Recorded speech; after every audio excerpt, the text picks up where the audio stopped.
Fala galerinha, aqui é Ricardo Salviano, professor do IF Sudeste, Minas Gerais, campo de Barbacena. Nessa videoaula de hoje a gente vai falar um pouquinho mais sobre a imunidade inata, o sistema, o mecanismo de defesa que a gente tem caracterizado pela rapidez em sua resposta, devido ao fato dos seus componentes já estarem prontos, já estarem preparados para combater a infecção. Mesmo quando a gente nunca tenha tido contato com essa infecção, com esse agente infeccioso anteriormente, ok? Para isso, a gente tem que entender primeiro que o primeiro sistema que a gente tem, o primeiro mecanismo dessa resposta de imunidade inata, ele é realizado por barreiras físicas. Podemos citar aí o epitélio, a pele, a ação ciliar, substâncias químicas como o muco, o ácido clorídrico no estômago, ok? Então, ou seja, são vários mecanismos que a gente tem para impedir aquele primeiro contato do agente infeccioso com o nosso sistema fisiológico, ok? Pois bem, a gente pode destacar aqui as barreiras físicas, como o epitélio. A gente, além de ter ali uma barreira física propriamente dita, impedindo aí que a gente tenha aquele contato prévio com algum agente infeccioso, o epitélio também conta com algumas substâncias químicas que atuam como antibióticos. Eu posso citar aqui as defensinas e as catelicidinas. Elas são produzidas ali localmente no epitélio e elas agem matando ali, propriamente dito, alguns agentes infecciosos, ok? Além disso, a morte dos micro-organismos e de células infectadas também são realizadas por linfócitos intraepiteliais, aqueles que estão presentes ali no nosso epitélio, que também vão atuar diretamente naqueles micro-organismos superficiais, impedindo então que eles possam alcançar, por exemplo, o nosso sistema sanguíneo, nossos tecidos mais internos do nosso organismo, ok? Pois bem, quando há penetração por essas barreiras, o agente infeccioso ele é combatido no sistema imunológico do tipo inato por dois grandes tipos de mecanismos: a inflamação e a defesa antiviral.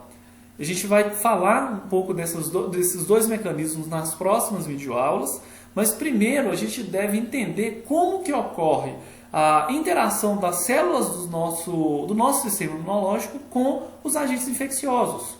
Essa interação ela ocorre por meio de intermediário, ela ocorre por meio dos receptores de reconhecimento de padrão.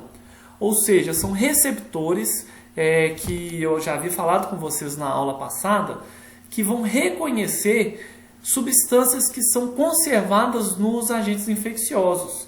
Essas substâncias, esses segmentos, eles são chamados de padrões moleculares associados a patógenos, que a gente vai abreviar como PAMP, certo? Essas estruturas são estruturas conservadas em micro-organismos. A gente pode citar aí a flagelina, o LPS, RNAs de fita dupla, ok?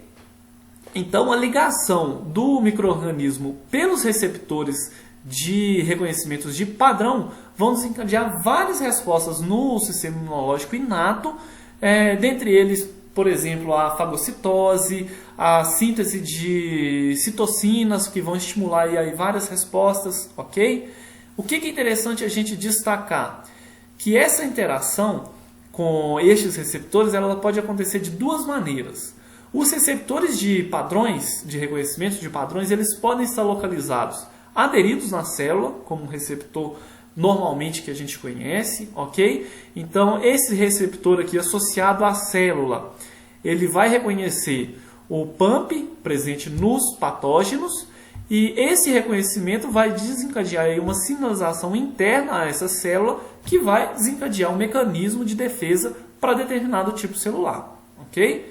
No entanto, esses receptores eles não são exclusivamente presentes nas membranas celulares. A gente pode ter esses receptores presentes de maneira solúvel na nossa corrente sanguínea, ok? Então, esses receptores, ele reconhece alguns desses PAMPs e vão desencadear aí algumas respostas, como intensificar a fagocitose. Ele pode desencadear aí um processo de uma cascata proteolítica que vão resultar na lise do micro-organismo, desencadeado aí por mecanismos do sistema do complemento. Ok? Esse sistema de complemento a gente vai ver ele com mais detalhe na última aula dessa sequência de videoaulas que a gente vai estar assistindo aqui agora. Ok? Outra questão que é também interessante a gente destacar que esses receptores de reconhecimento de padrão, eles também reconhecem algumas substâncias que são liberadas por células danificadas. A gente vai chamar essas substâncias de DAMP, certo? Que são padrões moleculares associados a danos. Esses DAMPs, eles estão presentes aqui então no interior de células normais, e quando essa célula ela morre por lise, no caso de processos necróticos, a gente libera essas substâncias que também são reconhecidas pelos receptores tanto associados nas membranas celulares quanto aqueles receptores solúveis. Ok? Todos esses dois casos aqui, tanto solúvel quanto associado às células, vão desencadear então uma resposta imunológica também, ok? Naquele local. O que tem que ficar claro aqui? Que esse DAMP ele só é reconhecido em situações onde a morte da célula do indivíduo ela ocorre por necrose, ou seja, com extravasamento do conteúdo intracelular. Se for, no caso, uma apoptose, onde não acontece aquela liberação do conteúdo, a gente não tem um estímulo, então, por liberação de DAMP. Ok? Nessa tabela aqui, a gente consegue ver alguns exemplos, tanto de PAMPs quanto de DAMPs, ok? Que são esses padrões moleculares associados a patógenos ou algum tipo de celular, algum tipo celular que sofreu necrose. Ok? Então vamos lá. Esses padrões moleculares eles podem ser derivados de ácidos nucleicos, podemos citar aqui RNAs de fita simples e RNAs de fita dupla. Ok? Algumas proteínas que são conservadas aí em diversos micro-organismos, como a pilina, que é uma proteína presente ali no pilus, e também a flagelina, que é uma proteína presente aí no flagelo dos micro-organismos flagelares. Além disso, eu posso destacar aqui os lipídios da parede celular, como o LPS, o ácido lipoproteico, alguns carboidratos também, como a manana, glucanas. Todos esses componentes aqui, eles são grupos de substâncias que são encontrados em diversos micro-organismos, de modo que minhas células conseguem identificar esse grupo associado aí de moléculas e associar isso a patógenos. Já os DAMPs a gente pode exemplificar aqui alguns cristais produzidos no nosso organismo, como cristais de urato monossódico, algumas proteínas nucleares, proteínas que são induzidas por estresse celular. Okay? Então são vários componentes aqui que também podem desencadear mecanismos baseados no sistema imunológico inato. Pois bem, os receptores de reconhecimento de padrão, eles podem ser encontrados em diferentes populações celulares e estar presentes tanto na membrana plasmática como em membranas de endossomo, quanto dispersos no citoplasma, ok? A gente pode dar como exemplo aqui de receptores de membrana os receptores do tipo TOL e os receptores de lectina, ok? A gente vai falar um pouquinho desses receptores aqui. O receptor do tipo TOL, ele também está presente aqui em membranas de endossomas. Já os receptores presentes no citoplasma, a gente pode destacar o do tipo NOD e do tipo Hig, ok? A gente vai falar um pouquinho de detalhe aqui de cada um desses receptores. E o que é também interessante a gente destacar? Que diferentes tipos desses receptores podem ser expressos numa mesma célula, o que faz com que essa célula ela tenha a capacidade de reconhecer várias classes de micro-organismos. Ok? Os receptores do sistema imunológico inato, aí é interessante a gente guardar isso aqui, eles são codificados na linhagem germinativa, ou seja, a gente já tem o código genético para esses receptores. Eles não são produzidos por recombinação gênica, como acontece com os receptores da imunidade adquirida. Okay? Então aqui a gente já nasce com o código genético para expressar esses receptores, de modo então que caracteriza esse tipo de receptor para uma resposta imune inata, ou seja, a gente já nasce com ele. Ok? Os receptores do tipo Toll, do inglês Toll-like receptors, eles são homólogos a uma proteína da drosófila chamada Toll, que foi descoberta por sua participação no desenvolvimento de moscas e mais tarde se mostrou presente aí como essencial para a proteção dessas moscas contra infecções, ok? Então, existem vários tipos desses receptores e eles estão presentes tanto na superfície celular quanto em endossomas, ok? Cada um desses tipos de receptores vão reconhecer um subgrupo diferente de PAMP, ok? Então, receptores aqui que olha do tipo 1 e 2, eles vão reconhecer lipopeptídeos, o 2 vai reconhecer também o peptídeo glicano, o 4 reconhece o LPS, o 5 vai reconhecer a flagelina, ok? Já os endossomais, eles são responsáveis pelo reconhecimento de ácidos nucleicos, ok? RNAs de fita dupla, de fita simples, beleza? Pessoal, vamos tentar entender então como que essa interação do receptor do tipo Toll com um PAMP ou um DAMP, que resposta que isso vai levar? Na verdade, essa interação ela vai resultar em diversas respostas que inclui a destruição direta do micro-organismo, seja ela aí pela indução da fagocitose, assim como a ativação de fatores de transcrições gênicas, que são importantes na ativação celular e na amplificação da resposta imune, seja ela por liberação de citocinas e quimiocinas, ok? Entre os fatores mais importantes de transcrição que são ativados, a gente destaca aqui que, olha, o fator nuclear do tipo KB e os fatores regulatórios de interferon, ok? Vamos destacar esses dois aqui a princípio, ok? O fator nuclear KB, ele vai promover um aumento aí na expressão de citocinas, de quimiocinas, moléculas de adesão endotelial, certo? Coestimuladores. Tudo isso aqui vai culminar então com o estímulo da inflamação aguda, ok?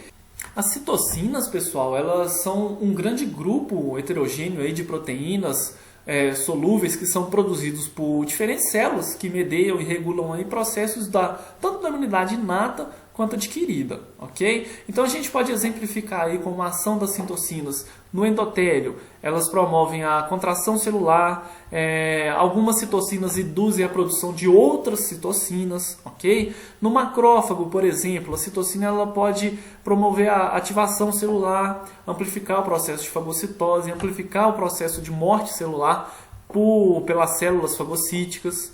Já nas células dendríticas, a gente pode citar aí como exemplo a sua diferenciação celular, ok? Já as quimiocinas, elas são um subgrupo de citocinas estruturalmente relacionadas e elas participam da regulação da migração e do movimento celular, ok? Então, sempre que eu falar quimiocinas, vocês têm que ter em mente que eu estou falando de um processo de migração celular. Ela vai destinar aí um processo de movimento das células do sistema imunológico para determinado ponto do nosso organismo, ok?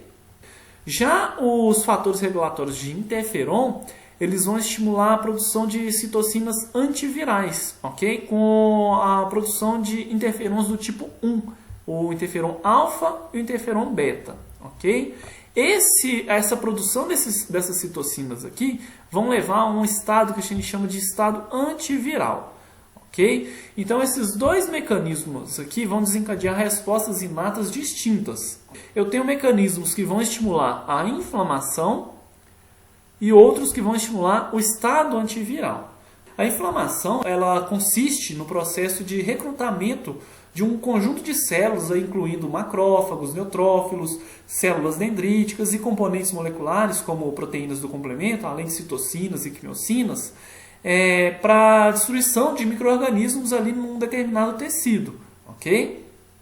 Já a defesa antiviral, ela consiste numa resposta mediada por citocinas, como os interferons do tipo 1, interferon alfa, interferon beta, em que as células elas vão adquirir resistência à infecção viral, ok? Além disso, a gente também destaca nesse papel aí do estado antiviral a destruição das células mediada por células NK. Já os receptores do tipo NOD, eles são uma grande família de receptores citosólicos que detectam DAMP e PAMP no citoplasma, ok? O mais bem caracterizado é esse receptor aqui do tipo NOD 3. E essas proteínas aqui, elas contêm 3 diferentes domínios com estruturas e funções distintas. Esses domínios incluem aí o domínio repetido rico em lecitina. Esse domínio aqui ele é semelhante à proteína também do tipo TOL, ok? Esse domínio, então, ele detecta a presença aí dos produtos microbianos. É essa parte aqui, então, que vai reconhecer o DUMP ou o PUMP. A gente pode aí indicar aí como substâncias que indicam danos celulares, o ATP extracelular, cristais de ácido úrico, derivados de ácidos nucleicos e até mesmo alterações aí no fluxo do íon potássio podem também estimular respostas mediante aos receptores do tipo NOD.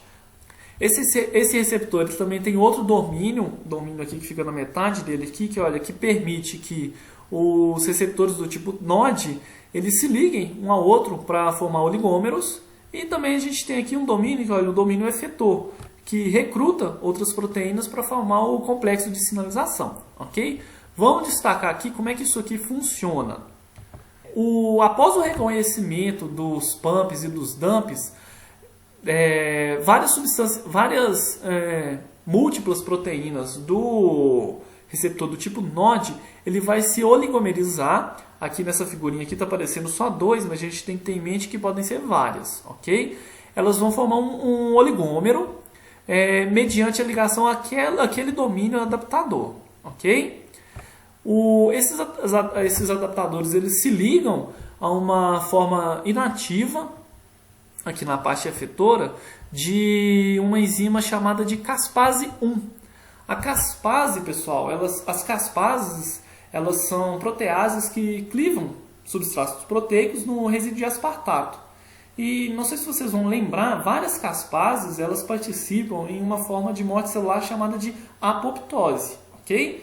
No entanto, a principal função da caspase 1, que a gente está falando aqui nesse momento, é de clivar uma forma precursora de uma proteína, de uma citocina, chamada de interleucina B. Na verdade, ele vai clivar essa interleucina aqui, que ela é uma forma inativa, para formar a forma ativa de interleucina 1, ok? Que é a forma biologicamente ativa, beleza? A interleucina 1, ela induz o processo inflamatório, conforme a gente discutiu anteriormente. De onde que vem essa interleucina 1? Olha aqui, a gente viu lá na estimulação dos receptores do tipo TOL. Uma das citocinas que são produzidas aqui, estimuladas pelo fator NF-κB, é a interleucina 1. Só que nesse momento aqui, a gente tem a produção da forma inativa dessa interleucina 1. Para que ela seja ativada, os receptores do tipo NOD, eles vão ter que passar por esse processo aqui de formação de um complexo que a gente conhece como inflamassomo, ok? Então, olha aqui, notem que para formar a interleucina 1, a gente precisa de 2 cascatas diferentes. Primeiro, eu tenho que ter sinais que vão ativar a formação do gene da interleucina 1 inativa, promovidos aqui, então, por exemplo, por um receptor do tipo TOL. Vai formar, então, aqui, a pró-interleucina 1. Para que essa pró-interleucina 1 ela possa ser ativada, os receptores do tipo NOD, eles têm que ser ativados, então tem que ter o recrutamento desses receptores para que a gente possa ativar a caspase 1. A caspase 1 é uma protease que, na sua forma ativa, ela vai clivar a proinsulina 1 para formar a sua forma ativa, ok? Ficou claro? Pessoal, muitos outros tipos de receptores estão envolvidos aí na resposta imunológica inata aos micro-organismos. Existem receptores citoplasmáticos que reconhecem ácidos nucleicos virais ou peptídeos bacterianos. Por exemplo, a família do receptor do tipo Hig, esse daqui, eles reconhecem RNA viral. E a gente pode destacar aqui também os sensores citosólicos de DNA, que vão reconhecer moléculas de DNA citosólico, ok? Além disso, a gente pode destacar aqui também os receptores de lectina, que reconhecem carboidratos, ok? Eles são específicos